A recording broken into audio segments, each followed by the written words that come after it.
اور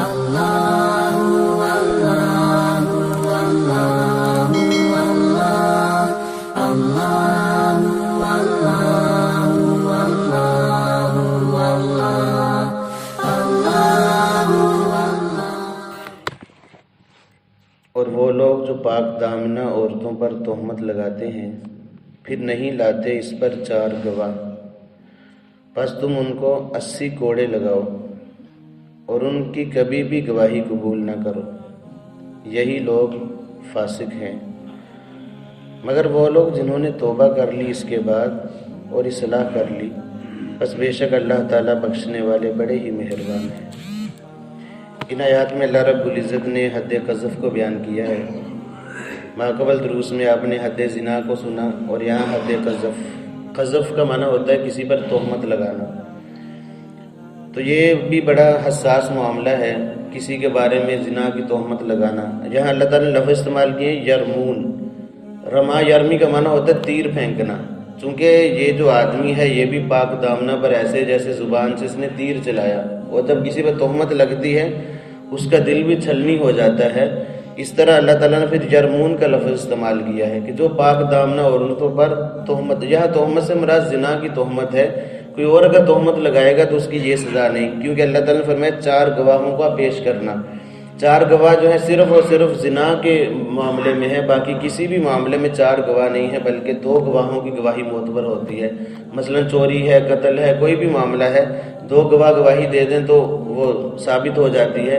لیکن زنا کا معاملہ ایک ایسا معاملہ جس میں 4 گواہ ہونے لازمی ہیں۔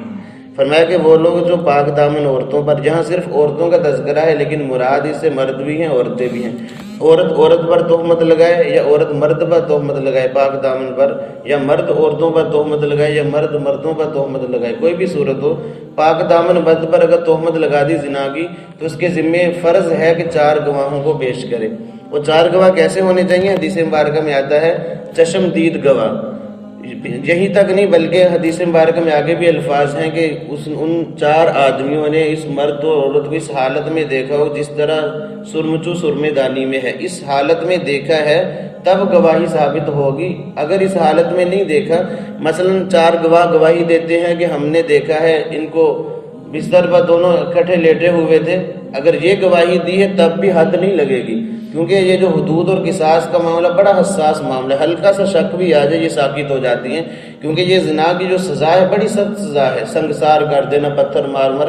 اس لیے اللہ نے گواہی بھی بڑی سخت رکھی ہے کہ 4 چشمدید گواہ ہوں تب جا کر یہ ثابت ہوگا، وگرنہ ان 4 میں اگر شک پایا گیا یا صحیح گواہی نہ دی، یہ 3 گواہ تھے تو ان کو حد قذف لگ جائے گی۔ یعنی تہمت کی سزا کیا ہے؟ اللہ تعالیٰ فرماتے ہیں فجلدوہم 80 جلدہ، 80 کوڑے ان کو لگاؤ، انہوں نے تہمت لگائی ہے۔ اگرچہ انہوں نے گناہ کیا ہے لیکن چونکہ یہ عدد پورا نہیں تھا، 3 بندے تھے جنہوں نے گواہی دی ہے، اللہ کے ہاں تو مجرم نہیں ہوں گے، قانوناً یہ مجرم ہوں گے، کیونکہ قانون یہ کہتا ہے، قانون سد باب کے لیے، ان تمام معاملات کے لیے قانوناً یہ مجرم ہوں گے، تینوں کو حد قذف لگ جائے گی، حد جاری ہو جائے گی، 80 کوڑے لگیں گے۔ اب یہاں سوال یہ پیدا ہوتا ہے، اب اتنی سخت جب کڑی سخت ہے، شرط لگائی ہے کہ 4 چشمدید گواہ ہوں، یہ کہاں ملیں گے؟ مجرموں کو تو کھلی چھٹی مل جائے گی، نہ 4 گواہ ملے نہ ان کا جرم ثابت ہو۔ یاد رکھیں ایسی بات نہیں ہے، اگر کوئی معاملہ ایسا آ جاتا ہے مثلا عدد پورے نہیں ہو رہے، اب یہ جو گواہی دینے والے ہیں یہ صریح زنا کی گواہی نہ دیں، بلکہ گواہی یہ دیں کہ ہم نے ان کو برہنہ حالت میں دیکھا ہے، یا ہم نے ان دونوں کو فلان جگہ پہ ایسے دیکھا ہے، صریح زنا کی گواہی نہ دیں۔ اب قاضی جو ہے ان کی گواہی کو سنے گا اور تعزیراً سزا ان پر لاگو کرے گا۔ جب 2 مردوں کو دیکھا تم وہاں اس حالت میں تھے کیوں تھے، اس پر تعزیراً سزا، تعزیراً قاضی جو ہے اس کی ثوابدید پر ہے، جو بھی سزا دینا چاہے وہ دے سکتا ہے، قانون کو دیکھتے ہوئے، ماحول کو دیکھتے ہوئے۔ بس اوقات تعزیر کی سزا حد سے بھی زیادہ سخت ہو جاتی ہے، تعزیراً سزا ان کو دے گا۔ مثلا ایک بندے نے دیکھا ہے، اب وہ صریح زنا کی گواہی نہ دے، وگرنہ خود پکڑ میں آ جائے گا، 80 کوڑے لگ جائیں گے۔ وہ یوں کہے کہ میں نے اس کو برہنہ حالت میں دیکھا ہے، بس اس طرح گواہی دے تاکہ یہ بھی بچ جائے اور اس کو بھی تعزیراً سزا مل سکے۔ اگر صریح زنا کی گواہی دیں گے تو 4 گواہوں کا ہونا، چشمدید گواہوں کا ہونا ضروری ہے۔ اب یہ جو گواہی دینے والے ہیں یہ بھی عادل ہونے چاہیے، فاسق آدمی کی گواہی قبول نہیں ہے۔ اب ایک ادارہ ہوتا ہے تزکیت الشہود، یعنی جنہوں نے گواہوں کی جانچ پڑتال کرنی ہے، کیا یہ گواہی کے اہل ہیں بھی یا نہیں، اگر گواہی کے اہل ہوں گے تب جا کر ان پر حد نافذ ہوگی، وگرنہ نہیں ہوگی، ساقط ہو جائے گی۔ تعزیراً قاضی کوئی بھی سزا ان کو دے سکتا ہے۔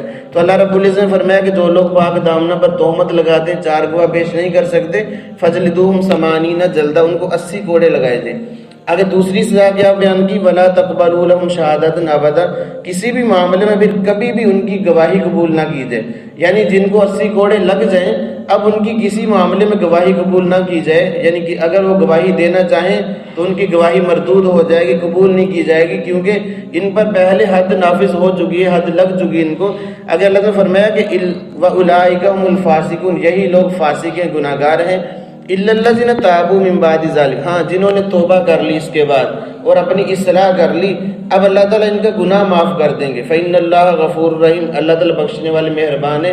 لیکن یاد رکھیں صرف گناہ معاف ہوگا جو اللہ رب العزت کے ہاں ہے، سزا توبہ سے معاف نہیں ہوگی۔ مثلا ایک بندے نے تہمت لگائی کسی پر، گواہ پیش نہ کر سکا، اب اگر کہہ دے کہ میں نے توبہ کر لی ہے اللہ کے حضور، تو سزا معاف نہیں ہوگی بلکہ 80 کوڑے ان کو لگیں گے۔ اسی طرح دوبارہ پوری زندگی ان کی گواہی قبول نہیں ہوگی۔ توبہ کا معاملہ اللہ کے ساتھ ہے، یہ اس نے بندے پر تہمت لگائی جس میں حقوق العبد ہے۔ حقوق العبد اگر وہ بندہ معاف کر دے گا، ٹھیک ہے اس نے مجھ پر تہمت لگائی، میں نے اس کو معاف کر دیا، تو پھر قاضی اس کو کوڑے نہیں لگائیں گے بلکہ اس کو معاف کر دیا جائے گا۔ لیکن زنا کے معاملے میں اگر ثابت ہو گیا معاملہ کہ واقعتاً زنا کیا ہے، پھر 1000 مرتبہ بھی توبہ کر لیں، عند اللہ تو معافی مل سکتی ہے، لیکن عدالت میں ان کو معافی نہیں ملے گی بلکہ حد کو نافذ کیا جائے گا، کیونکہ یہ حقوق اللہ ہے اور حقوق العباد بھی اس میں شامل ہے، لہذا اس حد کو نافذ کیا جائے گا۔ اللہ کی حدود کو کوئی بھی معاف نہیں کر سکتا، جیسا کہ آپ نے واقعہ سنا تھا، اللہ کے نبی صلی اللہ علیہ وسلم نے فرمایا تھا کہ جب میرے پاس معاملہ آ چکا ہے میں نے تو حد کو نافذ کرنا تھا، چونکہ یہ اللہ کا حکم تھا، اس کو کوئی بھی دنیا میں آدمی معاف نہیں کر سکتا۔ حقوق العباد تو معاف ہو سکتے ہیں، حقوق اللہ معاف نہیں ہو سکتے۔ تو اس طرح فرمایا، یہ حد قذف کو یہاں بیان فرمایا۔ یاد رکھیں یہ بات پر کسی پر تہمت لگانا، اگرچہ عدالتیں اسلامی نہیں ہیں، اسلامی نظام نافذ نہیں ہے، تو کم از کم اللہ رب العزت کی عدالت میں تو ہم نے پیش ہونا ہے، اس لیے کوئی بھی بات زبان سے نکالتے وقت ذرا سوچ لینا چاہیے۔ مفتی تقی صاحب رحمہ دامت برکاتہ العالیہ وہ لکھتے ہیں کہ جو بات بھی زبان سے نکالو ایک لمحے کے لیے سوچ لو، اگر مجھے ثابت کرنا پڑ گیا تو میں کیا کروں گا، اور ثابت کرنا پڑے گا دنیا کی عدالت میں یا آخرت کی عدالت میں، اللہ کی عدالت میں بھی ثابت کرنا پڑے گا۔ امام مالک رحمۃ اللہ علیہ کے زمانے کا واقعہ ہے، ایک عورت تھی، ایک مردہ خاتون کو وہ غسل دے رہی تھی، غسل دیتے وقت اس عورت نے جو غسل دے رہی تھی اس نے کہا کہ اس مردہ عورت کے فلاں آدمی کے ساتھ ناجائز تعلقات تھے، بس یہ بات زبان سے نکالی، کہتے ہیں کہ اس کا ہاتھ اس کی ران کے ساتھ چمٹ گیا۔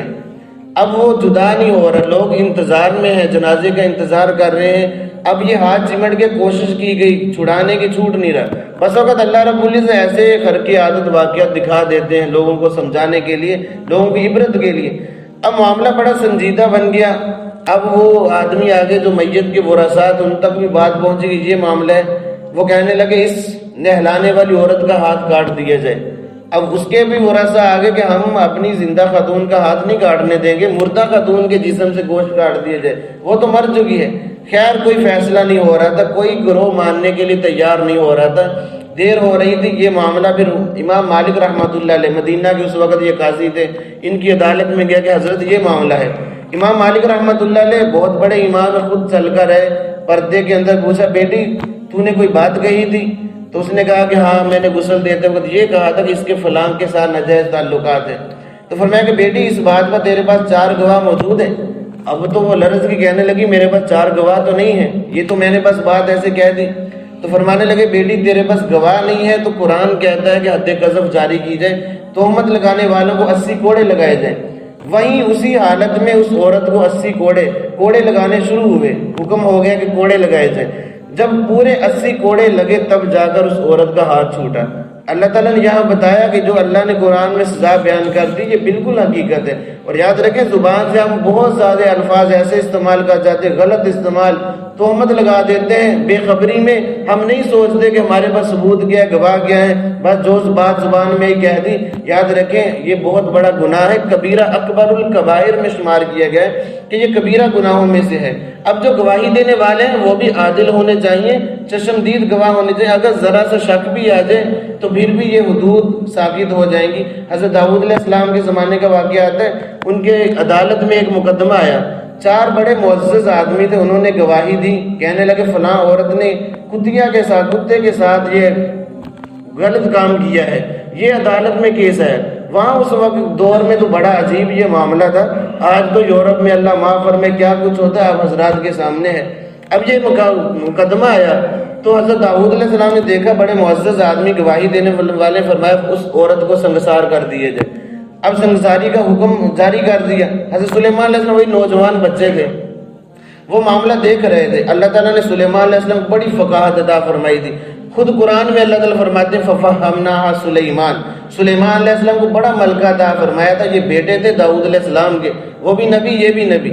اب انہوں نے جب دیکھا یہ معاملہ ہو چکا ہے تو اپنے دوستوں کو اکٹھا کیا اور ایک ڈرامہ بنایا اور خود قاضی بن کے بیٹھ کے، اور ایک کو کپڑے عورتوں والے پہنا دیے اور 4 گواہ اور آگے. اب 4 گواہ آئے سلیمان علیہ السلام کی خدمت میں، عدالت میں، کہنے لگے فلاں عورت نے یہ کام کیا ہے، یہ معاملہ. چاروں نے گواہی دی. سلیمان علیہ السلام نے پوچھا چاروں نے دیکھا ہے؟ وہ کہنے لگے ہم نے چاروں نے اپنی آنکھوں سے یہ معاملہ دیکھا ہے. اچھا سلیمان علیہ السلام کہنے لگے اچھا ایسا کرو تم سب الگ الگ ہو جاؤ. چاروں گواہوں کو انہوں نے الگ الگ کر دیا. کہا کہ میں ایک کو بلاؤں گا، اس سے تفتیش کروں گا معاملے کی، پھر سزا جو بھی ہوگی وہ متعین کروں گا. ایک کو بلایا، جی تو نے دیکھا تھا؟ اس نے کہا جی میں نے یہ معاملہ ہوتے ہوئے دیکھا تھا. اچھا فرمایا بتاؤ کتے کا رنگ کیا تھا؟ اس نے کہا کالا رنگ تھا. اب اس کو کہا کہ تو فلاں جگہ پہ بیٹھ جا. دوسرے کو بلایا، اس سے بھی تفتیش کی، تو نے دیکھا؟ اس نے کہا دیکھا. پوچھا کتے کا رنگ کیا تھا؟ اس نے کہا سفید رنگ تھا. اب یہ جب معاملہ ان کے بیان مختلف ہوئے تو انہوں نے بھی فیصلہ کیا کہ یہ جو گواہی دینے والے گواہ ہیں یہ جھوٹے ہیں، ان کو حد قذف لگائی دے. داؤد علیہ السلام نے یہ سارا معاملہ دیکھا اور انہوں نے سمجھا کہ میرے فیصلے میں کچھ غلطی ہو گئی مجھ سے. دوبارہ تحقیق کی اور پھر جو گواہی دینے والے 4 بندے تھے ان پر حد قذف کو نافذ کیا. یاد رکھیں یہ گواہوں کا بڑا ہی حساس معاملہ، بڑی چھان بین کے بعد یہ فیصلہ ہوتا ہے. اللہ تعالیٰ نے اتنی زیادہ احتیاط اس لیے بتائی ہے تاکہ اتنے بڑے جرم میں کوئی بیچارہ غریب آدمی جو شریف آدمی ہے وہ اس کی نظر نہ ہو جائے اور لوگ شریف آدمی پر تہمت بھی نہ لگا سکے. تہمت کے دروازے کو بھی اللہ رب العزت نے یہاں بند فرمایا. اور یاد رکھے جو بندہ تہمت لگا دیتا ہے، جس پر حد نافذ ہو جاتی ہے، دوبارہ بھی پوری زندگی اس کی گواہی اللہ کی عام معاملات میں بھی قبول نہیں کی جائے گی. اللہ رب العزت سے دعا ہے کہ اللہ تعالیٰ میں دین کے مطابق زندگی گزارنے کی توفیق عطا فرمائے.